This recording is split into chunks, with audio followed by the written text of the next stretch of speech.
En esta presentación vamos a hablar acerca de la construcción del flujo de efectivo de un proyecto. La proyección del flujo de caja es de suma importancia. Es la herramienta final que utilizamos para evaluar financieramente el proyecto. La proyección del flujo de caja nace desde el estudio de mercado. De ahí se origina una proyección de las posibles cantidades vendidas, de los precios, que de ahí se van a obtener los ingresos, e igualmente algunos gastos van a ir saliendo del estudio de mercado en el sentido de que la publicidad, las estrategias de comisiones, de ventas, entre otros gastos, van a estar relacionados con lo que es este análisis del mercado y la estrategia de mercadeo que se define a partir de ahí. Luego tenemos que el estudio técnico es fundamental para la construcción del flujo de caja. Básicamente ahí es donde se definen las inversiones que se van a realizar, se definen aspectos técnicos importantísimos como los costos, el uso de tecnología, entre muchos otros aspectos. Y luego tenemos el estudio organizacional, donde se va a establecer en términos de costos aspectos como salarios administrativos, aspectos de costos de la estructura organizacional, entre otros puntos que todos van a darnos entonces los beneficios del proyecto y sus diferentes costos, considerando los efectos tributarios que tienen todos estos aspectos, como es el caso de la depreciación, de la amortización, entre otros. Es fundamental determinar entonces estos beneficios y estos flujos de efectivo para poder determinar la rentabilidad del proyecto. Ahora bien, también es necesario determinar la rentabilidad del proyecto y construir un flujo de caja desde la perspectiva del inversionista para saber qué tan rentables son los recursos propios, y también construir un flujo de caja para determinar la capacidad de pago que se va a tener frente a terceros cuando se han obtenido entonces recursos, por ejemplo a través de un préstamo. E igualmente es necesaria la construcción del flujo de caja, y va a ser diferente para una empresa nueva que para una empresa en funcionamiento. Normalmente las empresas en funcionamiento realizan proyectos que son, por ejemplo, de reemplazo o proyectos que son de modernización, y entonces tenemos en estos casos que el flujo de caja puede tener una estructura un poco diferente. En cuanto a lo que son los beneficios del proyecto, cabe destacar algunos aspectos. Lo más típico es que los beneficios del proyecto provengan de la venta de productos o servicios. Sin embargo, también en algunos casos existe la venta de subproductos, que pues deben tenerse en consideración también. Muchas veces el proyecto lo que genera son ahorros, entonces no genera un producto o un servicio en sí, pero por ejemplo un proyecto en el cual se introduce una nueva tecnología puede generar ahorros frente a la situación de no usar esta nueva tecnología. Y también hay que considerar como beneficios del proyecto el valor de desecho de los activos y la recuperación del capital de trabajo. Entonces tenemos cuatro grandes elementos en un flujo de caja. Por un lado tenemos la inversión, esa inversión inicial que se realiza entonces antes de entrar en operación el proyecto. Después tenemos los flujos operativos que se dan entonces durante la operación del proyecto. Tenemos también los valores residuales, se dan al final de la vida económica del proyecto, cuando se recupera entonces parte del valor de los activos y se recupera el capital de trabajo. Y el cuarto aspecto es el tiempo, la vida económica del proyecto, porque todos estos elementos ocurren a lo largo del tiempo. Así hemos dicho que la inversión inicial ocurre en un momento cero, pero estos flujos operativos van ocurriendo entonces a lo largo de todo el periodo o vida económica del proyecto. Y los valores residuales ocurren entonces en el último momento. Así entonces tenemos estos cuatro aspectos que los vamos a estar trabajando ampliamente a lo largo del curso. Vamos a hablar primero un poquito acerca del tema de la inversión, que ya lo hemos mencionado en otros videos anteriormente.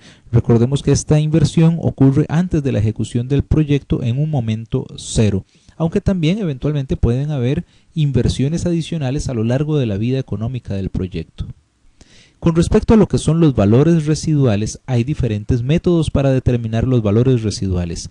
Uno de ellos es un método contable. Tiende a ser un método sencillo y a su vez un método conservador. ¿En qué consiste esto? Bueno, Básicamente, si un activo tiene un valor al que se adquiere, se va depreciando a lo largo del tiempo, hay un valor en libros. Este método contable es simplemente asignar al activo su valor en libros. Se emplea principalmente a nivel de perfil o bien de prefactibilidad. Y el valor de desecho entonces es simplemente el valor en libros al finalizar la vida económica del proyecto. Un segundo método es un poco más complicado y su estimación es más difícil, es el valor de mercado. Esto es simplemente emplear el valor que podría tener el activo en el mercado al finalizar la vida económica del proyecto. Esto puede ser muy complicado en proyectos que tienen una gran cantidad de activos y por lo tanto se emplea más en proyectos de reemplazo o de ampliación en los cuales el número de activos tiende a ser bajo. En cualquiera de los casos hay que considerar entonces el efecto tributario que se produce.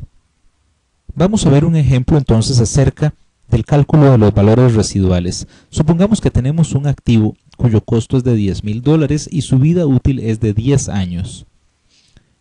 El activo se deprecia $1,000 anuales, siguiendo entonces un método de depreciación lineal.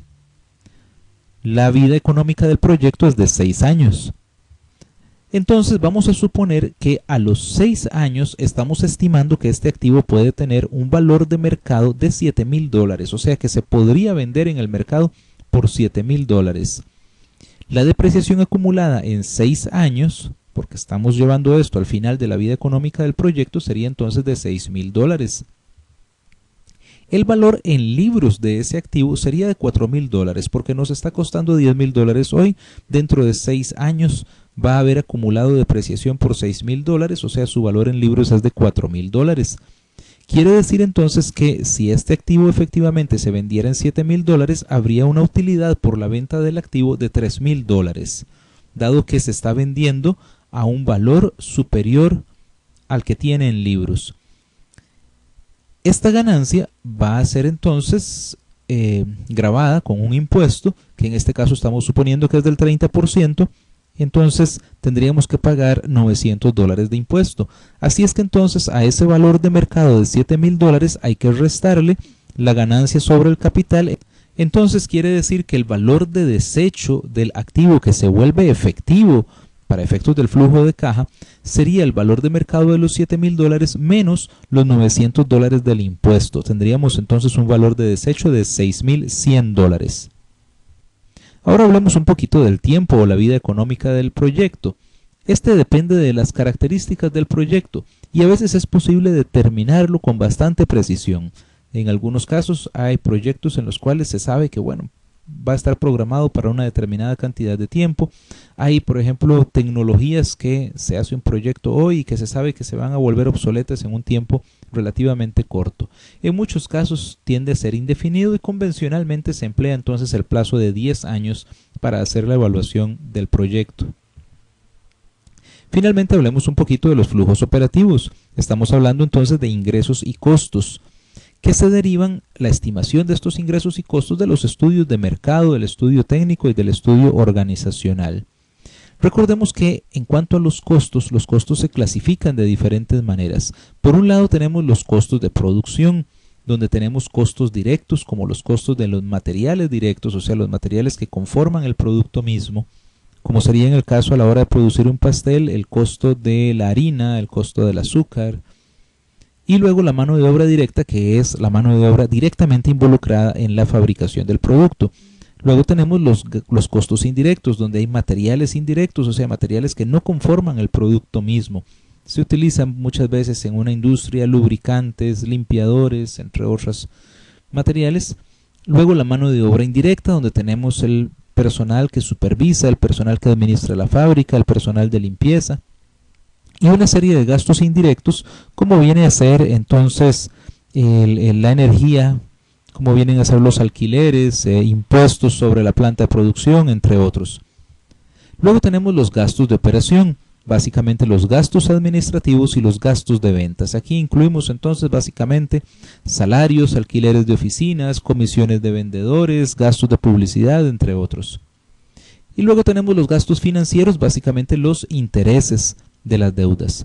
Existen otros gastos, muchas veces por ejemplo se establece una partida por imprevistos.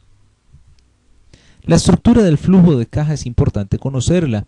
Primero que todo, vamos a sumar los ingresos y vamos a restar los costos. Estos costos que acabamos de mencionar, estos son los ingresos y los costos afectos a impuestos. Y son afectos a impuestos en el sentido de que afectan la riqueza de los accionistas. Y vamos a restar los gastos no desembolsables. Esto es la depreciación, la amortización y cualquier otro gasto no desembolsable. Así entonces, esta operación nos va a dar la utilidad antes de impuestos, a la cual le restamos los impuestos y obtenemos entonces una utilidad neta o una utilidad después de impuestos. A esta utilidad después de impuestos debemos sumar el ajuste por gastos no desembolsables, es decir, debemos volver a sumar la depreciación y la amortización, dado que no generan salida de efectivo. Debemos restar los egresos no afectos a impuestos, como serían las inversiones adicionales que se hagan a lo largo de la vida económica del proyecto. Y debemos sumar los beneficios no afectos a impuestos, como sería el caso de los valores residuales, la recuperación del capital de trabajo. Y así entonces obtenemos el flujo de caja. Cuando lo vemos desde la perspectiva del inversionista, vamos a tener una estructura muy similar. Igual tenemos los ingresos menos los costos menos los gastos no desembolsables. Pero vamos a restar aquí también los gastos financieros, o sea, los intereses de la deuda. En el flujo anterior no restábamos los gastos financieros porque queríamos ver la rentabilidad del proyecto independientemente de la forma en que se financie. Pero para el inversionista es importante saber, dado que él está aportando cierta cantidad de recursos propios para el proyecto, entonces quiere ver el flujo de caja desde otra perspectiva. Entonces sí tenemos que restar los gastos financieros y obtenemos entonces la utilidad antes de impuestos, a la cual le restamos los impuestos, para obtener de esa manera la utilidad después de impuestos. Similar a la situación anterior, sumamos otra vez la depreciación, la amortización, restamos los egresos no afectos a impuestos y sumamos los beneficios no afectos a impuestos, igual que anteriormente lo hicimos, pero vamos a sumar los préstamos que se obtengan, dado que estos contribuyen a financiar la inversión inicial. Y restamos la amortización de la deuda, es decir, los pagos que se hagan de la deuda, pero no los intereses. Entonces así la cuota del préstamo debe ser separada en la proporción que es intereses y la parte que corresponde a ir disminuyendo el saldo de la deuda. Esta última parte es la que vamos a restar aquí. Y entonces tenemos de esa manera el flujo de caja. Muchas gracias.